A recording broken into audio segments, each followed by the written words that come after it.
Jamie? Jamie?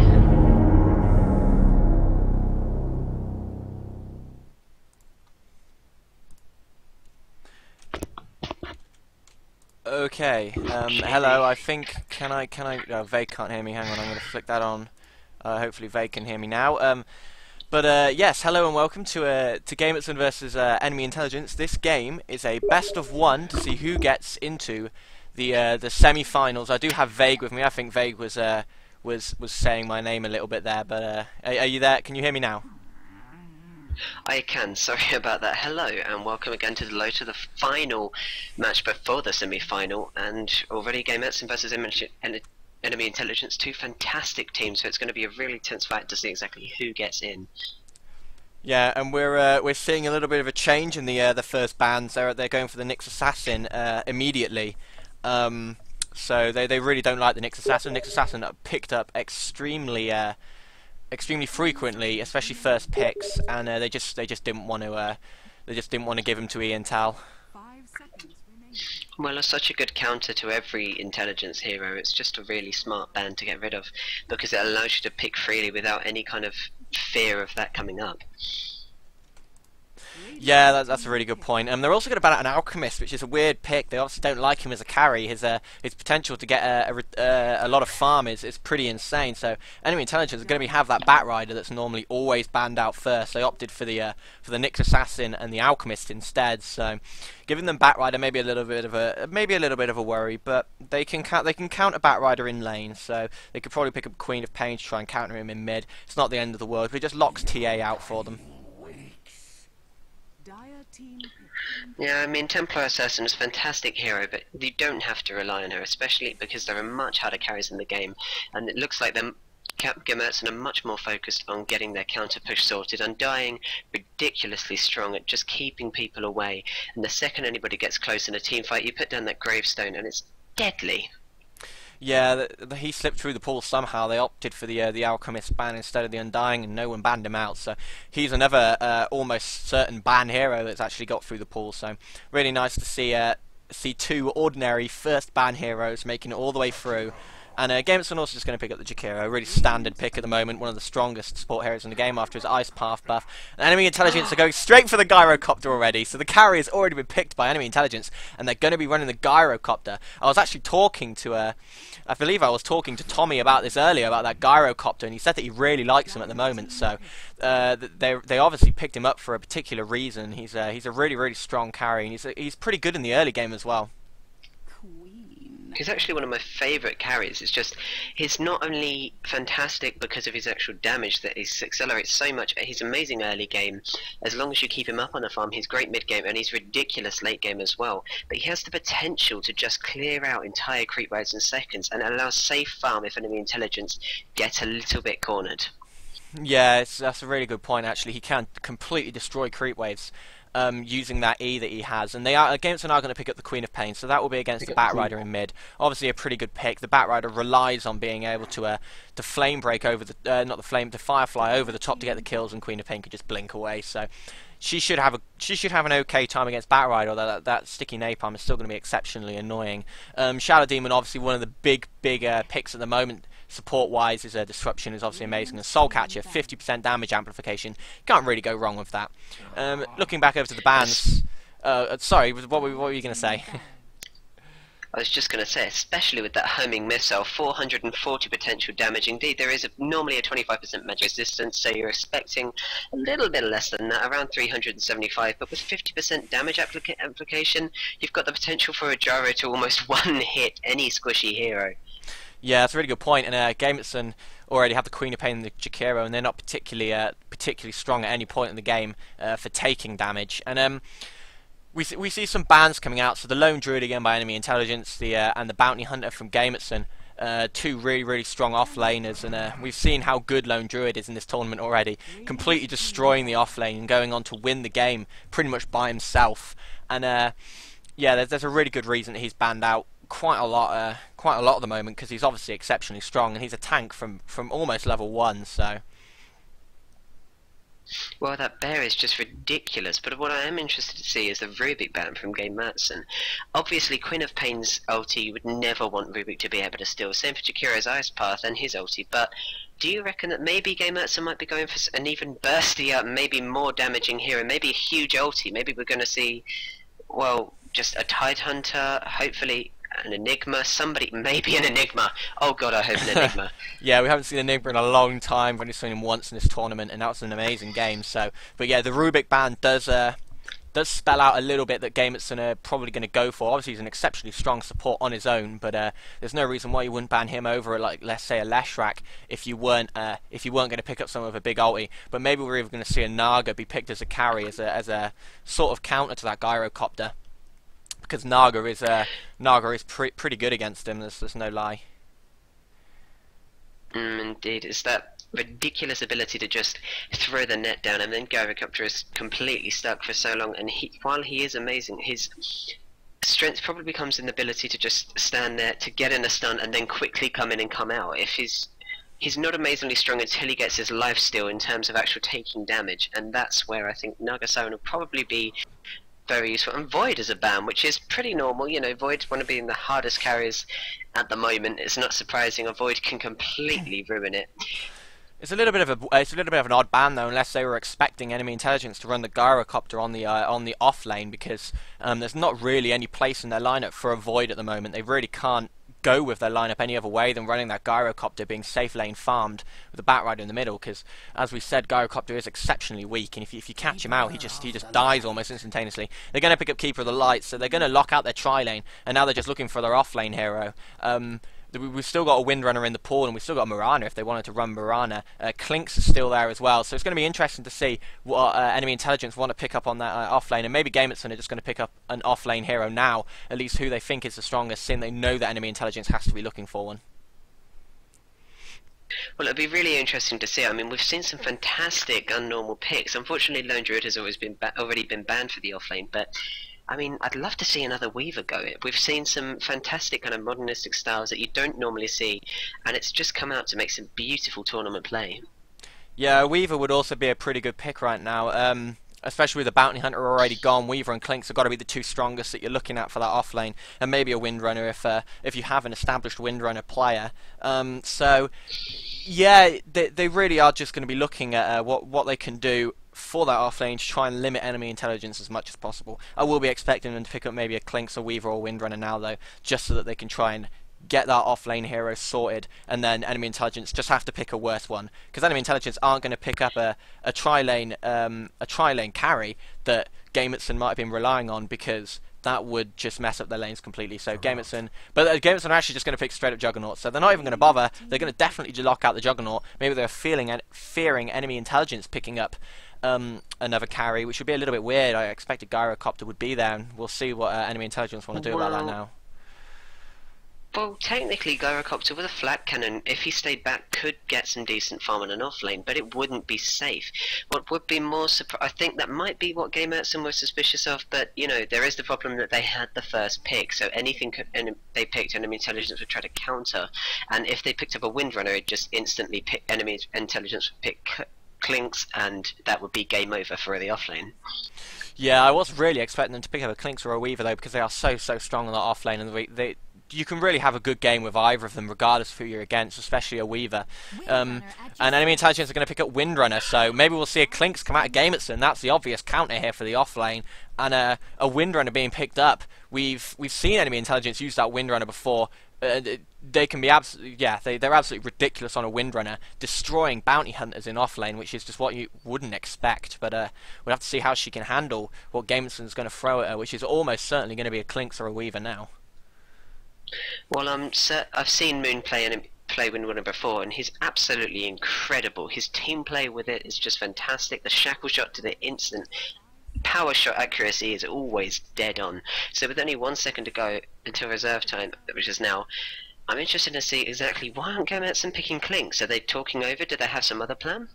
Yeah, maybe they're just thinking of maybe they're thinking of some other way that they can try and get around that Windrunner. Maybe they're not particularly strong on Clinks. Maybe they don't like him as a hero. And they're going to go with Broodmother instead. So Broodmother also particularly good against Windrunner. Windrunner's not going to be getting a lot of farm on that lane, especially with a Broodmother hanging around spamming that Q. It's going to be a little bit of a tough time, but you expected to just pick up Sentry Wards straight away and try and get that Broodmother down as much as possible. But one thing you will say is that enemy intelligence now have a little bit of a positional advantage where this Windrunner can really run anywhere, but Broodmother, they can't really run Broodmother on the off lane because against a tri lane she'll die almost instantly. So they have to run that Broodmother on the safe lane, you would expect, and because of that, Iantel can maybe look to get a little bit of a psychological advantage and run their tri lane on the off lane and see what they can do with it. I will run through the Radiant, and then we'll switch over to Vague, and he will be handling the Dire. So we see Vton on the Keeper of the Light. We're going to see Tommy will be handling the Shadow Demon. We see is this Puha? Yes, it is. Puha will be handling the Gyrocopter. Strong Sun will be handling the Batrider, and Moon will be on that Windrunner, as Vague has already said. And for the Dire, we have Catapung on the Queen of Pain. We have Villa on Juggernaut. You see some strange names here. We have Crayon QQ, which we'll call Crayon on the Broodmother, Ravinka on Undying, and Slave Handler on Jakiro. Yeah, so it looks like they're actually going to just be running that Broodmother on the off lane, and it will be coming up against a tri lane, a particularly strong tri lane. And this Keep the Light is going to be very, very good against Broodmother because obviously you don't need sight to be able to nuke her down with Keeper of the Light. So Broodmother's going to have a really, really tough time, and I don't think Windrunner is particularly. Windrunner should probably have actually a quite nice time, and you can see that Vton has already kind of anticipated this and has already bought Sentry Wards, and we'll be putting them down shortly to try and counter that Broodmother exceptionally hard. Well, if enemy intelligence play properly, then I would expect the Shadow Demon would just instantly try and get the 50% bonus damage on him. Soul Catcher, the second Broodmother comes out of Invis, and then Keeper can just spam Q because it can go past all of the webs. There's going to have to be some very clever web placement to avoid Keeper's Qs here. Oh yeah, almost certainly.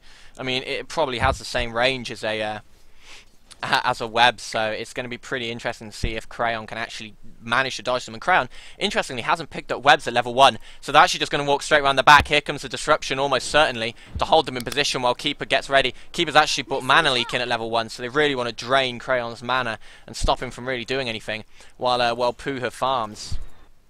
And actually, I'm going to switch it over to top. We need to switch over to top very shortly because Moon might be caught out very slightly. The Ice Path is up, but it doesn't look like he's actually going to pop it, and they just trade a little bit of harassment instead. But they had a little bit of an opportunity to maybe dive on Moon. Well, Ravinka is just staying out in the jungle. It looks like he's going to go for Moon, but no, he's staying back. They're playing quite cautiously. Ravinka actually just trying to ward at the moment, and he's just trying to throw a few blows, keep Moon out of the way. But already we're seeing, if we look down in mid, we have Strong Sun as a Batrider being very well harassed by this Queen of Pain. She's not doing amazingly on farm, only 1-0. Strong Sun, Batrider having the absolute advantage at 4 last hits and 4 denies. But she's really not doing a bad job of just harassing him physically, and if she can get Strong Sun out of the lane, she will have a lovely time just free farming. Yeah, almost certainly. You can expect that to be a kind of even matchup, really. They can really trade harassment with each other pretty hard, and that blink is obviously going to be very important. We've just got to disconnect from Moon, who'll be coming back shortly. But we'll just quickly have a look at the skill builds, because Ravinka's decided to pick up Tombstone at level 1, which is a pretty interesting pickup. Maybe they're really looking to push that tower as fast as possible, even with the Juggernaut. They probably don't care much about his farm right now then. They're obviously just going to think about pushing the lane instead of letting him free farm by pulling it over and over again. Well, if we look at what Juggernaut's packed into, he's already level 2. He's got Blade Fury and he's got Blade Dance. It's very strange because normally for a Juggernaut at level 2 and level 4 you'd put points in stats so that you have enough mana for a Q and then an ulti straight after. Putting a Blade Dance in there means he's potentially going to do double damage every 15 strikes, which means, yeah, they're most likely to try and be pushing. Yeah, it looks like they are just going to maybe just push that lane out as much as they can. Although Slave Hand probably picking up that ice path just for a little bit of a security measure. But that's also another point. Like Vton picking up this mana leak at the first level. Maybe they weren't expecting the Broodmother to be on her own, but a little bit of an interesting choice. And obviously Broodmother not getting webs is a very, very interesting choice because now she just has to sit at the tower. There's no way she can get anywhere near these creeps. She's probably not even going to hit level 2 for a very long time and get her webs. So. Interesting choices on a lot of the okay, Moon's had internet problems. I'll just say that's no problem, and I'm sure they'll be back in a minute. Yeah, but we can still keep I don't need to say about internet copyright, Moon, that's fantastic. But if we look at Crayon, he's gone for something really strange. Obviously he's going for a Soul Ring as soon as possible, and that strange pick for Keeper to instantly go with Mana Leak has actually done a really big favour to not go into webs. Maybe Crayon was thinking quite logically, thinking the second that cube comes his way he's completely stuck with only 2 webs at the very first level. It's just not going to be practical for him to put it down.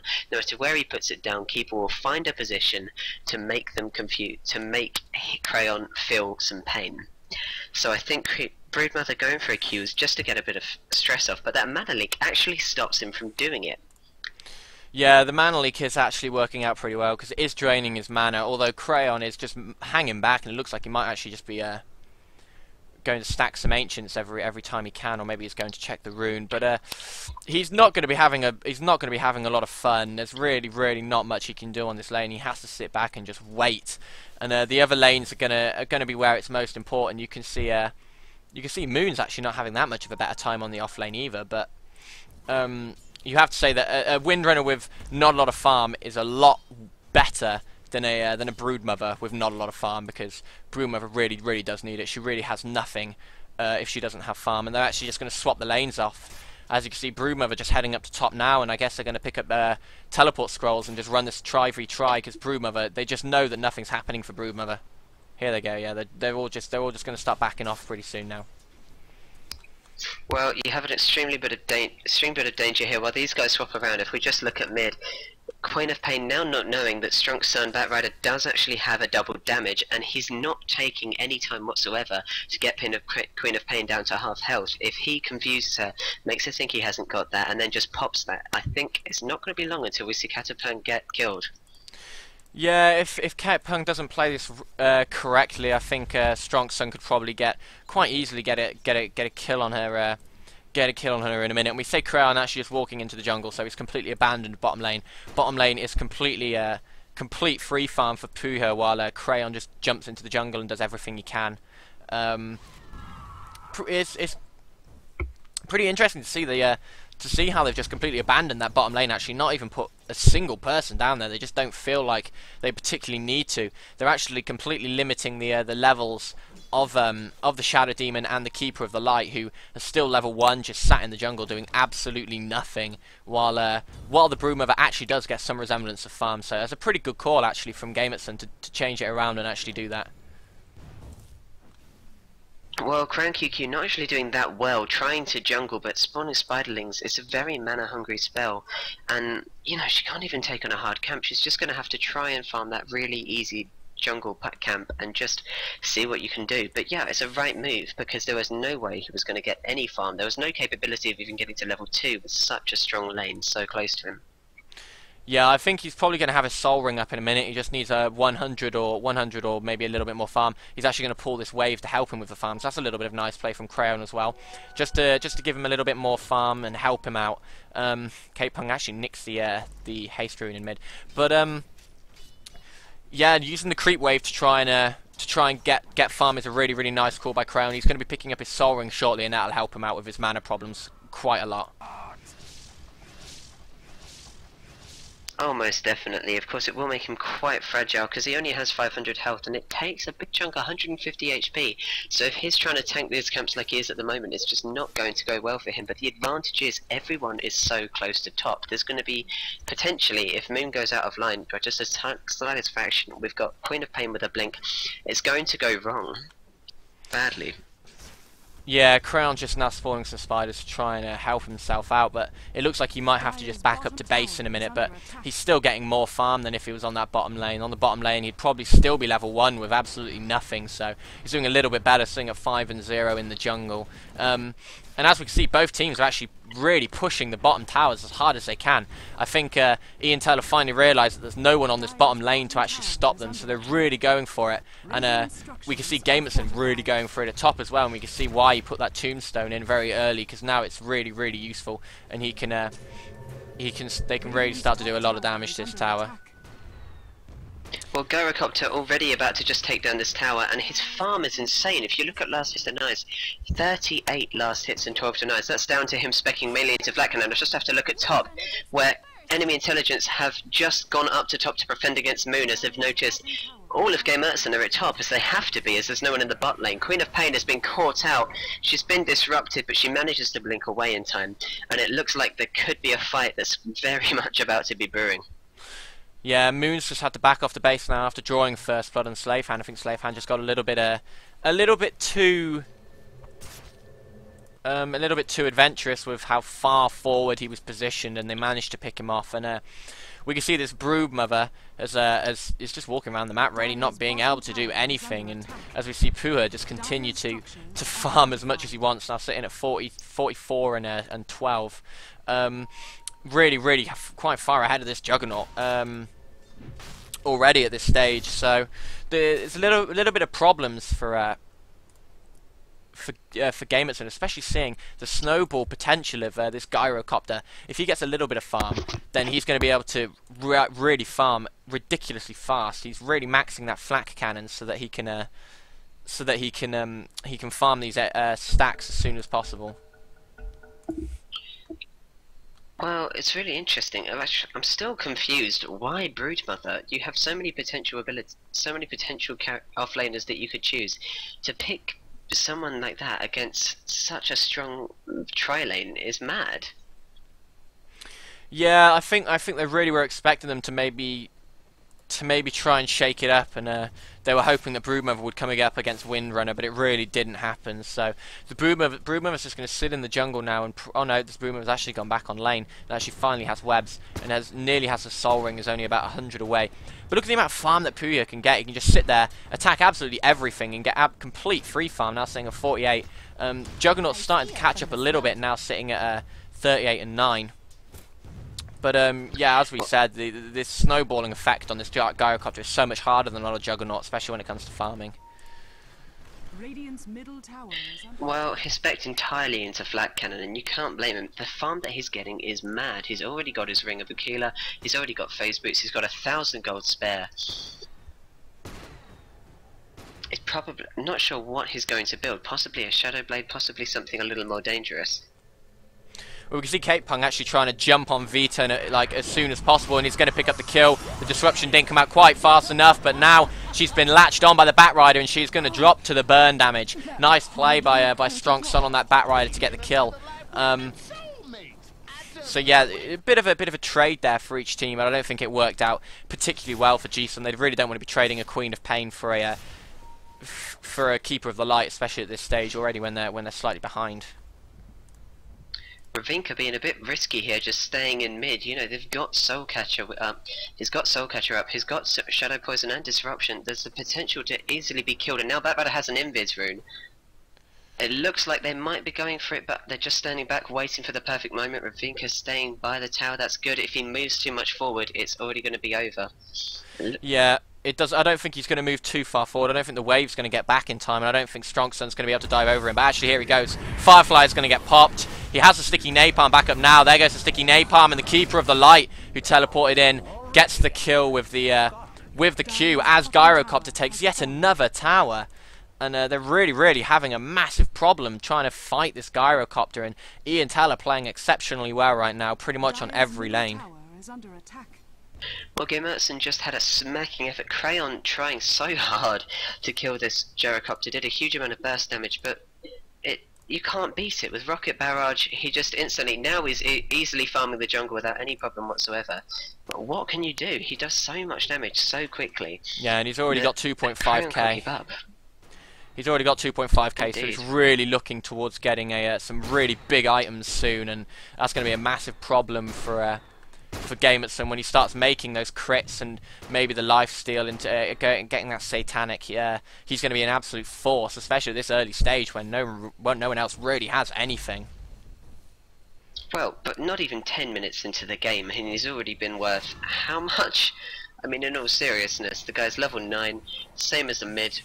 He's just had such an easy time. It now looks like we're going to have Tommy Lantanen getting killed by a lot of Gamertson, but enemy intelligence are here. StrongSun managing to get he's been surrounded. Katapung actually going to be caught out here and will get killed by the ulti of Batrider and the Flyer. It's a little bit weird again, Gamertson. Yeah, it's a little bit weird that she just stood there, because she must have known that StrongSun was coming, because she could see the zombies that were spawning off of this undying tombstone. So a little bit of an odd call, but regardless, she does fall again, and Gamertson just getting a little bit sloppy. Well, it's a big question. Why aren't Gamertson getting more kills? That should have gone in their favour. They should have been able to get Tommy Lantanen there, but instead StrongSun just turned it around with his ultimate, and that is the power of Batrider. And it looks like Vavinka might be caught out here. Actually, nice play there and a nice pass by Slave Handler. And they might be able to escape this. They've now got Katapung back now. It looks like she's going to be going for the thing, but Keeper of the Light is actually here. He's used his Illuminate, and now that's a big chunk out of Ravinka and Katapung's health. The enemy intelligence just playing it so well and countering every single attack that Gamertson are putting on them, but Gamertson are putting on sloppy attacks, and that is the problem. Yeah, we see Gyrocopter's already nearly got his BKB. He's only sitting 900 gold off. They're all going to come up now to try and gank him. The smoke gank's going to be coming through the water. There's the blink, and it looks like Puya doesn't stand a chance. There's the big ulti coming out from Queen of Pain. Puya pops the ulti. He might actually get a kill on Kapung. He does get the kill before he dies. He's going to also be going on to Crayon, but you can see the amount it actually took to kill this Gyrocopter already. It took 4 heroes, and Gyrocopter got a kill, and nearly got the Broodmother as well. So Gyrocopter is really doing a ridiculous amount of damage, and that's going to be sending out a lot of warning signals to Gamertson. We've got to be thinking, if it took that much to kill a Gyrocopter 4v1 in a fight, it's going to be an absolute, it's going to be a horrible, horrible time for them. So, but then again, Villa wasn't there, so. Well, especially when you look at he's so close to a BKB. If they don't stop him, the second he gets that, well, what can they do? They had to rely on so much burst there. They are quite a bursty team, and if they don't do something soon, this Gyrocopter's going to go out of control. Yeah, Gyrocopter's really having a nice time. He's actually pretty tanky already for a Gyrocopter, sitting on 1.1k. That's what the Ogre Club really gives him. Top. Ravinka's about to die. It looks like he's going to be caught out, and he does. Batrider and Moon, just her Q was so perfect. Yeah, Moon is really good. Moon is so good on that Windrunner. She never misses. Never misses a power shot. It is fantastic to see. That W just never goes anywhere. StrongSun has blinked in, has used his ultimate. It looks like it's going to be all over for Villa, but the ice path was perfect, actually letting Villa escape. Really well played. And now Katapung blinked in. Katapung's blinks are being so bad. I'm not quite sure why. It's just always a little bit too confident, and that is costing her a lot of lives. She's already died 5 times. She's feeding in that sense, and it is really not good because StrongSun is picking up some farm. Yeah, she dived in then to try and get the kill. She was probably expecting her teammates to hang around, actually, Ravinka and Slavehand, but they backed out as she blinked in, so a little bit of miscommunication. She did actually manage to get the Windrunner in that little exchange by blinking in, but I don't think that was worth the trade again. So, oh, it most definitely wasn't.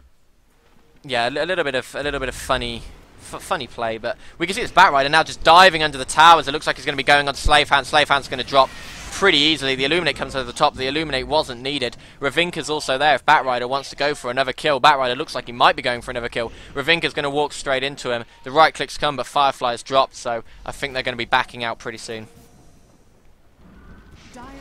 Well, Moon's there. The first power shot I've ever seen from Moon that's missed. They're all here, though. Ravinka's trapped in the trees. He's not got much he can do. Moon there, perfect Q. He's going to W again, perfect every single time. StrongSun is just going to kill him off, and he does. But now it's going to be turned around. Moon not got a chance against that Crayon Q and the dual breath from Jakiro. Now StrongSun is going to be caught out as well. Juggernaut with his Q just completely disabling him in that kind of environment. That's perfect. But Batrider's E manages to actually kill Crayon as well. again, these trade-offs just coming either even or they're coming in enemy intelligence favour, and it's just not good enough from Gamertson. They need to be a little more coordinated.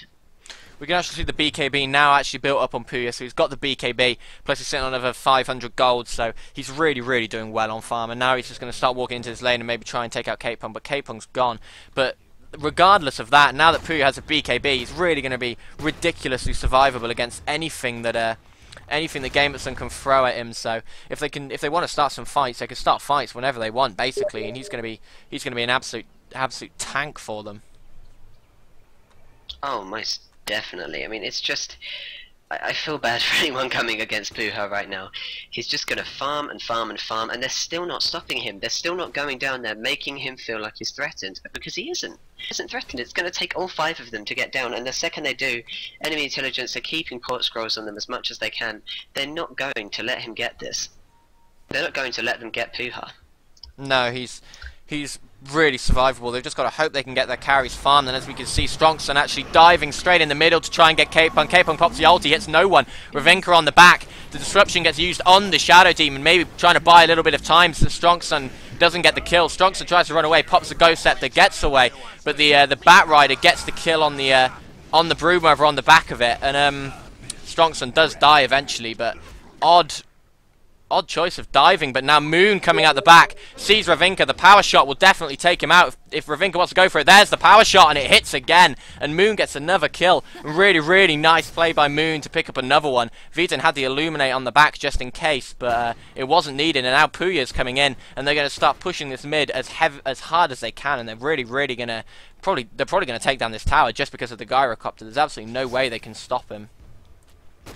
Dire's middle tower is under Absolutely, he's already getting so much farm. He's actually put his ult down to protect himself while he gets out, and he's going to get that farm as well.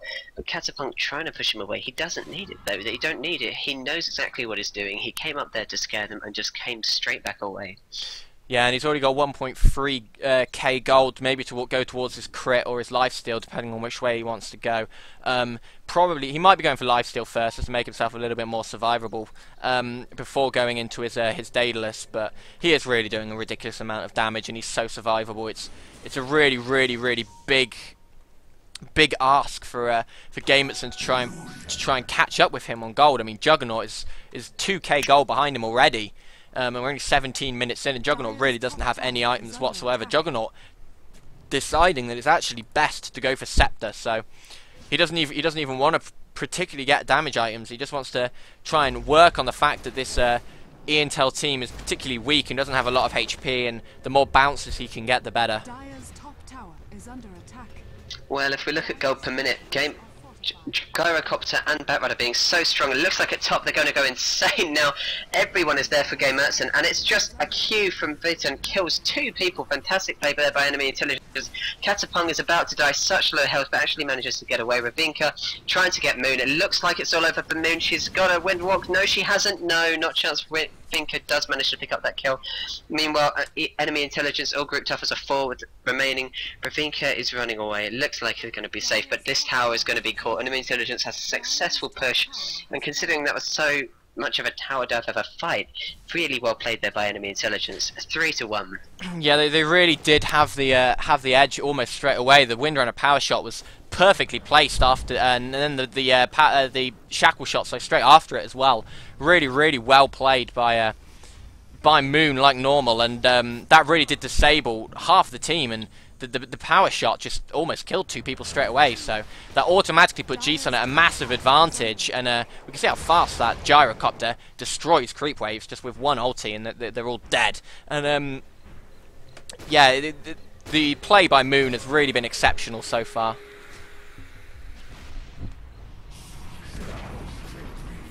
Oh, definitely. I mean, now, if we look at how far enemy intelligence have pushed, Gamertson haven't taken a single tower yet, but enemy intelligence have taken all but the tier 2 mid down to base. So they're really going to have to try and take it back, at least take a few towers, make enemy intelligence on edge, because at the moment, enemy intelligence are dominating this in terms of map control. A little bit of an odd choice to teleport Windrunner up to the top lane from Keeper of the Light, and then now she's just going to have to start walking away because they didn't actually bother pushing in the end. But she's just going to get a little bit of farm off the creeps. But Yeah, they're really playing well as a team, and they're really well coordinated, and this Gyrocopter's damage is absolutely insane. So, see how much damage it does to Cape Pung. Look at how much damage that did. It's absolutely ridiculous. It almost took off half of her HP in one hit, and then that's without any right clicks. That's literally just Gyrocopter's ultimate. And this, he's so far ahead on levels as well. As soon as he gets his level 3 ultimate, he's going to really be killing almost anyone on this team in just a few blows. So it's not looking amazing for Gamertson, but they can still pull it back.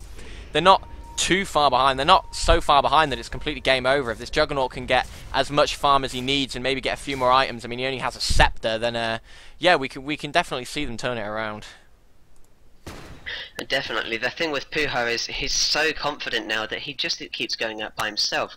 Juggernaut just needs to get up to next level. If he can get a perfect Omni Slash off on Puha, they can get rid of Puha very easily, and his respawn time is going to be giant.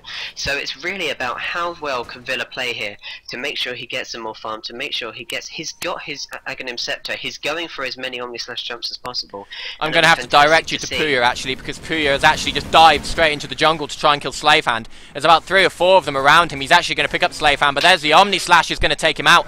The Omni Slash and then the Q from Villa is going to kill the Gyrocopter. On the back of it, Moon actually manages to get a kill on the Queen of Pain, but now he's completely trapped in, and it doesn't look like Moon's going to be getting away. No, the Q takes him out, but now Batrider diving over the top. So much damage with the Firefly, and then the Illuminate over the top of that is just going to destroy 2 of them, and now it doesn't actually, I can't actually see where the last one of them's gone. The last one actually died after the disruption. So really nice play. The Batrider Firefly did a hell of a lot of damage, and the Illuminate over the top absolutely destroyed them.